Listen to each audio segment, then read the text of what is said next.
Halo teman-teman, apa kabarnya hari ini? Semoga selalu baik ya. Kembali lagi bersama gua Putra dan pada kesempatan kali ini gua akan mengenalkan beberapa website penyimpanan cloud yang aman dan mudah digunakan untuk memanajemen penyimpanan kalian secara online. Langsung saja ke videonya.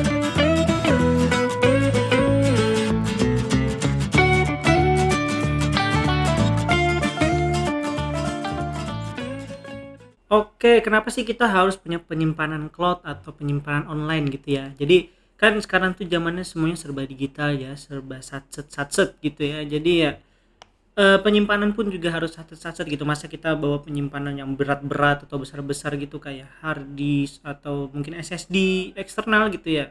Tapi kita harus satset, geraknya itu kan ribet ya. Jadi mungkin kita bisa menggunakan cloud storage atau penyimpanan yang online. Jadi kita nggak perlu berat-berat bawa alat. Jadi cuma butuh internet, nanti kita bisa mengakses data kita kayak gitu teman-teman. Jadi ya kalau kalian belum mencoba cloud storage, mungkin inilah saatnya kalian untuk mencobanya. Oke, mungkin masih banyak juga yang masih ragu ya untuk mencoba penyimpanan cloud ini. Nah, sebenarnya ada banyak loh keuntungannya itu. Yang pertama itu adalah akses dari mana saja ya. Jadi ya kita menggunakan sebuah penyimpanan cloud atau penyimpanan online itu kita bisa mengakses dari mana saja asalkan kita mempunyai jaringan internet kayak gitu ya teman-teman.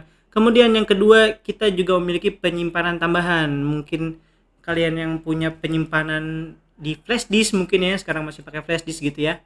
Nah, itu kan penyimpanannya masih terbatas ya. Nah, dengan penyimpanan storage secara online ini kita bisa menyimpan lebih dari penyimpanan biasa kita. Bahkan kita bisa upgrade juga jadi punya penyimpanan yang lebih besar kayak gitu. Nah, terus yang ketiga, untuk penyimpanan online ini juga kolaboratif. Maksudnya kolaboratif itu gimana? Jadi penyimpanan kalian itu bisa diakses jika kita memberikan aksesnya kepada orang lain kayak gitu. Jadi ya kalau kita punya aksesnya, teman kita punya aksesnya, kita sama-sama bisa ngebuka storage ini.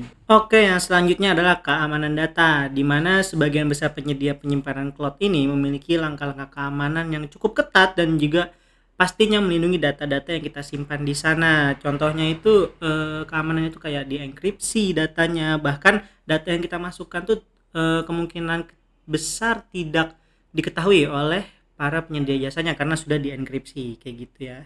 Dan juga biasanya juga ada fitur login dulu sebelum kita bisa mengakses data itu. Kemudian yang kelima adalah beberapa penyedia layanan juga memberikan fitur cadang otomatis. Maksudnya cadang otomatis ini adalah jadi misalnya data kita korup atau biasanya nih teman-teman yang memiliki hard disk ya, biasanya hard disknya udah lama dipakai itu biasanya datanya kemungkinan besar korup ya gitu. Nah, ada beberapa penyedia layanan cloud storage itu memberikan cadangan otomatis kayak gitu. Jadi ya ada kemungkinan data kita hilang tapi mungkin bisa udah dicadangin di penyimpanan dia yang lainnya kayak gitu. Nah, dan juga masih banyak juga sih keuntungan lainnya. Nah, dengan semua keuntungan ini juga bisa membuat penyimpanan kita itu lebih aman dan memberikan kita hak untuk mencoba dan juga memberikan hak keamanan untuk kita dan data kita di sana. Oke, langsung saja kita masuk ke penyimpanan yang pertama yaitu Google Drive. Mungkin kalian yang masih belum tahu apa itu Google Drive adalah penyimpanan yang disediakan oleh Google sendiri. Nah, jadi teman-teman kalau punya atau memiliki akun Gmail atau mail-mail lainnya dari Google itu biasanya juga diberikan drive gratis atau penyimpanan online gratis. Nah, cara ngaksesnya gimana? Kita bisa langsung klik aja drive kayak gitu. Nanti itu bisa langsung masuk ke websitenya ya, yaitu drivegoogle.com atau mungkin bisa saja ke bagian Google Apps di sini. Kalian klik terus ada pilihan drive, terus kalian klik aja kayak gitu. Oke, nah ini kita udah masuk ke tampilan awal dari Google Drive-nya sendiri. Nah, di sini kita bisa menyimpan banyak hal ya, teman-teman. Seperti dokumen, presentasi, lembar kerja, foto, video, dan lain-lain. Bahkan kalian jika mengirimkan email yang lebih dari 25 MB kalau tidak salah ya, itu nanti akan masuk ke drive dulu sebelum dikirimkan ke orang yang kita tuju kayak gitu teman-teman. Jadi fitur Google Drive ini terintegrasi dengan semua aplikasi-aplikasi yang diberikan oleh Google kayak Search, Maps dan lain-lain sebagainya. Jadi biasanya penyimpanannya jika disimpan secara online akan masuk ke dalam drive kalian seperti halnya di tempat saya ini. Oke, untuk tampilannya cukup simpel dan sederhana ya teman-teman. Di bagian atasnya ada search-nya dan bagian sebelah kirinya ini ada beberapa drive atau beberapa tab-tab yang bisa kita klik. Seperti yang sebelah kiri ini ada My Drive, itu adalah drive yang kita simpan untuk kiri kita sendiri. Kemudian ada Shared Drive. Shared Drive ini adalah drive atau penyimpanan yang di-share ke kita kayak gitu ya. Jadi ini bisa diakses oleh banyak orang kayak gitu. Nah, kemudian ada yang komputer. Nah, ini biasanya adalah sinkronasi dari penyimpanan komputer kalian. Nah, terus juga ada share with me, itu adalah beberapa drive yang di-share ke kita atau beberapa penyimpanan yang bukan drive. Jadi kayak cuma filenya doang terus dikirim ke kita, itu akan masuk ke share with me. Kemudian ada resend ini adalah beberapa file yang dibuka terakhir. Kemudian start ini adalah fitur dimana jika kita klik mungkin salah satunya ini ya, more action, terus di sini kita kasih start atau kita kasih bintang, nah itu akan masuk ke dalam start ini. Nah, kemudian juga ada spam dimana jika terdeteksi spam akan masuk ke sini, dan juga ada trash untuk penyimpanan dari file-file yang udah terhapus atau kita hapus gitu ya. Nah, kemudian juga Google Drive itu memberikan storage sebesar 15 GB secara cuma-cuma, teman-teman. Nah, tapi ada juga beberapa email yang mendapatkan 20 GB nih kayak yang ini. Nah, untuk email-email ini biasanya itu adalah email-email organisasi tertentu atau biasanya email-email sekolah kayak gitu ya, atau perkuliahan kayak gitu, biasanya itu lebih banyak. Nah, seperti yang sudah gue bilang sebelumnya, jadi Google Drive ini terintegrasi dengan semua aplikasi Google yang lainnya nih. Sebagai contoh, misalnya kita ingin membuat sebuah dokumen baru di sini ya, kita menggunakan Google Docs atau Google Dokumen. Misalnya kita klik, kemudian kita buat sebuah file baru, misalnya coba, kemudian judulnya adalah coba dokumen. Nah, kemudian kita save, ini akan masuk ke dalam penyimpanan Google Drive kita kayak gitu. Nah, jadi misalnya kita reload drive kita, itu akan masuk datanya coba dokumen kayak gitu ya, untuk integrasi antar aplikasi dengan Google Drive di Google.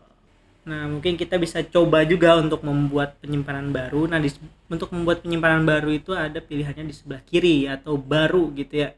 Ada tanda tambahnya, itu kita klik aja. Nah, di sini kita bisa membuat dokumen baru atau spreadsheet baru, Google Slide baru, formulir dan lain-lainnya yang terintegrasi dengan Google. Nah, di sini kita mencoba untuk membuat folder baru saja.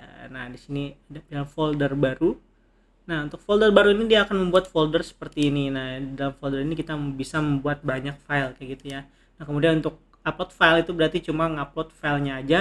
Kemudian kita juga bisa upload folder. Jadi, misalnya di komputer kalian itu punya foldernya mau langsung diupload dengan banyak isi filenya, itu bisa juga langsung kayak gitu. Nah, di sini kita buat folder baru aja. Kita klik aja folder baru. Nah, kita kasih nama misalnya folder baru nih. Kita buat, kita tunggu bentar, nah dia akan langsung masuk kayak gitu ya, folder baru. Nah, di dalam folder baru ini kita bisa drag and drop file kita dari penyimpanan, atau kita bisa klik kanan terus kita bisa upload file baru, atau kita bisa bikin folder baru. Mungkin kita di sini membuat file baru aja ya, upload file. Nah, misalnya kita buat file foto ya. Nah, bisa kita masukin ini, terus kita open, nanti dia akan mengupload. Jika uploadnya selesai, dia akan masuk ke dalam folder kita. Oke, nah untuk file ini hanya bisa diakses oleh kita saja untuk sementara waktu, kecuali kita memberikan akses kepada orang lain. Caranya gimana? Caranya kita bisa memberikan aksesnya, mungkin ini bukan filenya, mungkin kita mau kasih akses di foldernya ya. Ini foldernya, folder baru nih. Nah, yang ini kita klik tentang 3 ini, kemudian kita ke bagikan yang ini ya. Nah, setelah kita klik yang bagikan, di sini ada bagikan folder.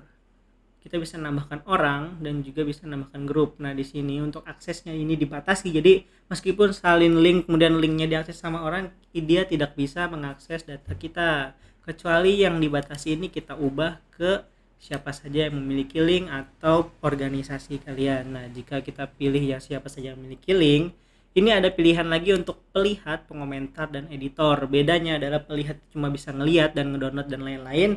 Pengomentar bisa memberikan komentar dan editor itu bisa mengelola, menambah, dan mengedit. Bahkan bisa menghapus data yang ada di dalamnya kayak gitu. Nah, jika udah diubah kayak gini, kita bisa langsung salin linknya dan kita bisa langsung memberikan linknya kepada orang lain sehingga folder atau file kita ini bisa diakses oleh orang lain. Nah, begitu ya untuk Google Drive. Nah, jadi sebenarnya Google Drive ini juga bisa kalian akses selain dari website atau dari komputer. Kalian bisa langsung download aplikasinya aja di Play Store atau App Store, dicari aja Google Drive. Nanti kalian bakal login dan bakalan terintegrasi dengan yang di website gitu ya. Yang penting emailnya sama. Nah, selain Google Drive, mungkin kalian bisa mencoba OneDrive, Dropbox, atau iCloud untuk pengguna Apple. Dan masih banyak lagi ya, Terabox dan lain-lain untuk penyimpanan online kalian. Dan pastikan untuk menyimpan data kalian di tempat yang kalian percayai. Oke, mungkin cukup sekian ya video kali ini. Jika teman-teman memiliki pertanyaan, bisa langsung saja tanyakan di kolom komentar di bawah. Dan jika teman-teman merasa video ini bermanfaat, bisa langsung di like dan subscribe channel kita agar kita bisa update terus tips atau trik tentang komputer dan gadget. Gua Putra undur diri dan dadah.